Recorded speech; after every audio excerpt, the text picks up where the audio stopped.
2개100年 두 개의 100년입니다. 그래서 중국 공산당 설립 100주년이 2021년입니다. 그래서 100년까지 전면적인 샤오캉 사회 건설, 중국 국가 성립 100주년 2049년까지 부강한 사회주의 현대국가를 실현하겠다는 것으로 중국 공산당 제18기 5중전에서 결의된 발전 목표입니다.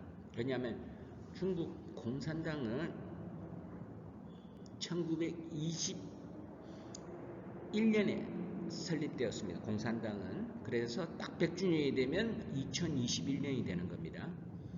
그리고 중국의 국가 설립은 1949년도입니다. 그래서 100년이 되는 것은 바로 2049년입니다.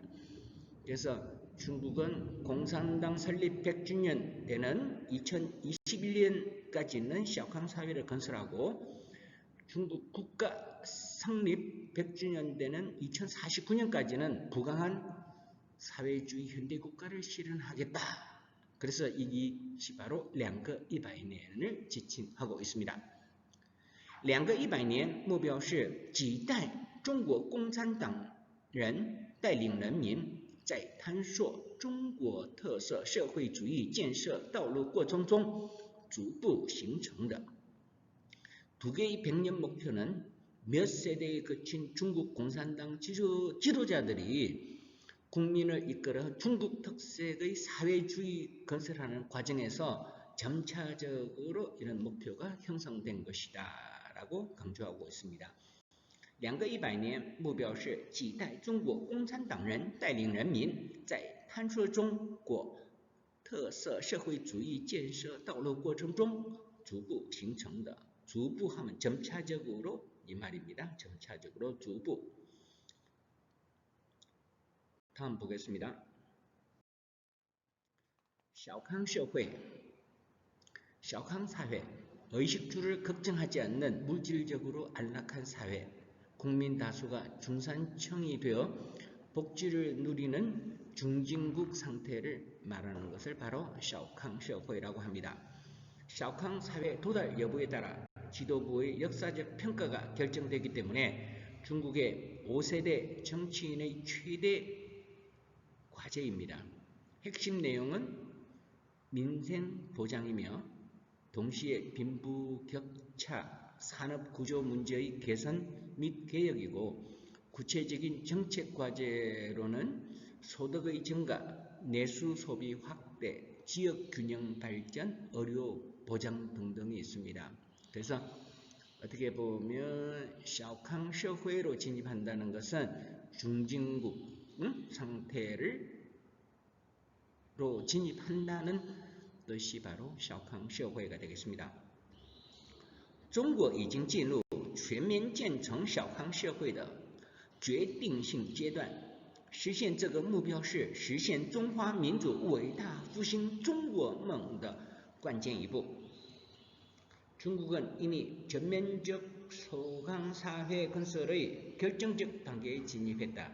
이 목표를 실현하는 것은 중화민족의 위대한 부흥을 의미하는 중국의 꿈을 실현하는 결정적인 한 걸음이다. 그래서 중국에서는 중국의 꿈, 그래서 중국梦이라고 합니다. 여기 또 관전 이부, 이 목표는 관건적인, 결정적인 한 걸음이다. 그래서 관전이라는 단어를 썼습니다. 관건, 핵심이 되는 중요한 걸음이다. 이런 의미가 되겠습니다. 자, 다음 문제 보겠습니다. 负面清单, 负面은 네거티브를 이야기하고 있습니다.清单이라면 리스트가 되겠습니다. 그래서 负面 清单이라면 네거티브 리스트가 되겠습니다. 중국 정부가 외국인의 투자 금지 업종, 분야, 업무 등을 명시하고 나머지 업종 분야 업무에 대한 외국인의 투자를 허용하는 방식입니다. 그래서 어떤 것은 투자할 수 없고 이것은 투자해도 된다 이런 것입니다. 그래서 중국에서도 여러 가지로 우리 한국 드라마가 많이 상영되기 때문에 검열이 엄격해지고 드라마를 동시에 상영할 수 없고 심지어는 드라마를 다 대작하고 난 다음에 그걸 다 검열을 받아가지고 중국에 방송하는 등 한류가 중국에서 급속도로 이렇게 퍼지는 것을 네거티브 리스트에 올려서 막은 적이 많고, 그리고 한국 화장품이 또 중국에서 너무 선풍적인 인기를 끌고 있어서 화장품 수입에 대해서도 굉장히 엄격하게 적용하면서 네거티브 리스트에 올려놓고 중국 자국의 화장품 시장이 사업이 잘 되도록 보호 정책을 펼친 겁니다. 그래서 네거티브 리스트라고 합니다. 중국은 2013년 9월 상하이 자유무역시범구에서 출범하면서 최초로 네거티브 리스트 시행을 발표했고, 그 후로 매년 제한 범위를 축소, 시장을 개방하고 있으며 2018년까지 전국으로 확대 적용할 전망이다 이겁니다. 그래서 왜 그러냐면 너무 외국 것들이 거침없이 들어오게 되면 중국 국내 산업에 크나큰 제한을 주기 때문에 네거티브 리스트를 작성해서 자국 기업을 보호하는 정책 중에 하나겠습니다. 그래서 중국은 외국에서 새로운 그런 것들이 너무 급속도로 퍼지지 않도록 점진적으로 들어올 수 있도록 네거티브 리스트를 만들어서 자국의 정치, 사회 안정은 물론 경제, 자국민 경제를 갖다가 보호하기 위한 정책이라고 하겠습니다. 此次发布的负面清单包括市容环境管理类、施工管理类、市场管理类、社会服务类等13个门类100종问题. 이번에 발표한 네거티브 리스트에는 도시 환경 관리, 시공 관리, 시장 관리, 사회 서비스 등 13개 분야 약 100종의 문제가 포함이 되어 있다. 그래서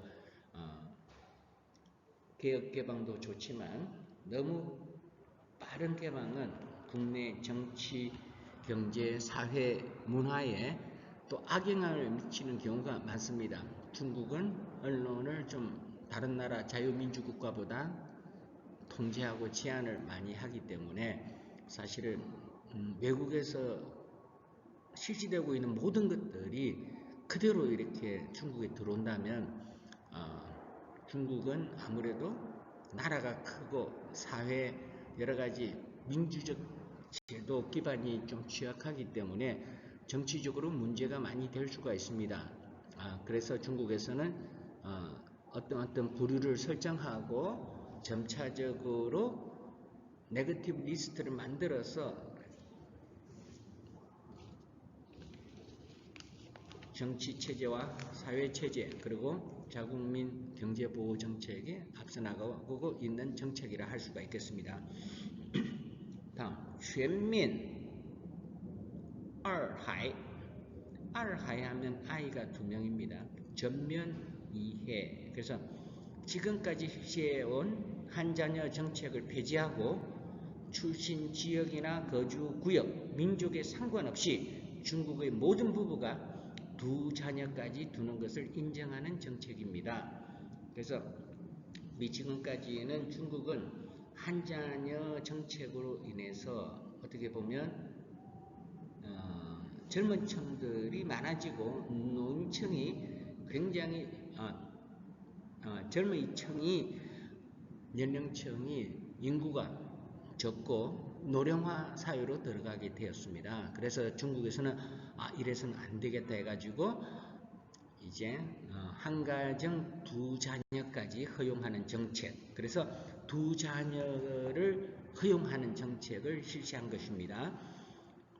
그래서 밑에 보면 2015년 10월 29日 中国18届五中全会宣布全面开放二孩政策，实施一对夫妻可生育2个孩子政策，积极开展应对人口老龄化行动。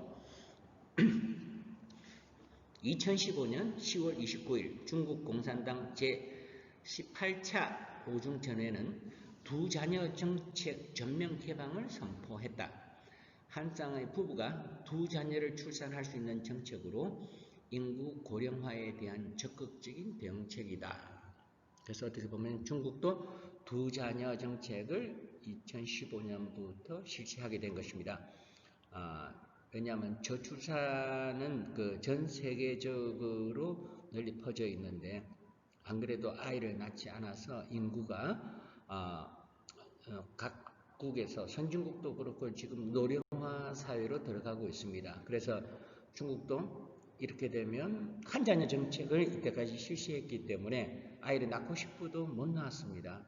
그럼 중국은 빠른 속도로 노령화 사회로 진입하게 되는 것입니다. 그래서 중국 정부는 이랬다가는 젊은이들은 없고 노령층이 많아지는 그 사회에서 중국의 경제강국, 중국 꿈을 실현할 수가 없게 되는 것입니다. 그래서 2015년 10월 29일 그동안 수십 년 동안 산하제한 한 자녀만 넣을 수 있는 정책을 풀은 겁니다. 그래서 어떻게 보면 시대의 흐름에 중국도 제대로 적응하고 따라가고 있다는 것을 반영하고 있습니다. 자, 오늘 수업은 여기까지 하겠습니다. 다음 주 7월 10일 이 시간에 대면 시험이 있습니다. 학생 여러분, 제가 이 강의 서두에 이번 기말고사 시험 범위는 바오칸 중국이 7과부터 12과까지입니다. 그래서 학생 여러분께서는 7과부터 12과까지 첫째, 문장 해석을 잘하기 위해서는 원문을 제대로 정독을 하고 번역을 보면서 잘 준비해야 되겠죠. 왜냐하면 그 내용을 이해하면 번역은 다 할 수 있기 때문입니다. 그래서 문장 해석 6문제는 전부 본문에서만 나옵니다. 다른 데서 나오지 않습니다. 코로나로 인해서 공부하기가 굉장히 어려운 상황을 감안해서 문장 해석은 본문에서만 내겠습니다. 6문제입니다. 그래서 7과부터 12과까지니까 매 과마다 한 단락씩 제가 중국어를 쓰면 학생 여러분은 그걸 한국어로 해석하는 것이 30점입니다. 본문. 다음 두 번째는 단어입니다. 단어도 다른 데 있는 단어를 내지 않고 교재 바오칸 중국의 7과부터 12과까지에 나오는 단어 있죠? 단어 단락 있죠? 거기에서 30점을 차지하는데 모두 60개를 내겠습니다. 60개. 그래서 단어 부분만 제대로 읽으면 30점을 획득할 수 있습니다. 다음 세 번째는 실력 키우기의 문제입니다. 그래서 실력 키우기에 보면 이 문장을 하시오, 숙제를 하시오라고 이렇게 되어 있습니다. 뒤에 답이 다 있으니까 숙제를 제대로 한 학생은 여기에 대해서 어려움이 없을 것입니다. 실력 키우기에 나오는 문제만 가지고 제가 10문제를 내겠습니다. 그럼 이거는 10점, 20점을 차지합니다. 그래서 실력 키우기 문제를 스스로가 학생 여러분이 풀어봤으면 아주 쉬운 문제가 될 것입니다. 마지막으로 뉴스가 보이는 연관 단어, 여기서는 20%를 20점을 차지하는데 이것이 아무래도 중국의 정치, 경제, 사회, 문화 여러 가지 재반 현재 상황을 가장 알 수가 있는 이렇게 뉴스가 보이는 연관 단어입니다. 그래서 뉴스가 보이는 연관 단어 제가 20개를 내겠습니다. 7과부터 12과까지. 그래서 학생 여러분은 그에 대해서 뉴스가 보이는 연관 단어, 그 단어 해석을 선생님이 이해할 수 있도록 축약해서 이렇게 보충 설명하는 것이 바로 뉴스가 보이는 연관 단어입니다. 그리고 학생 여러분의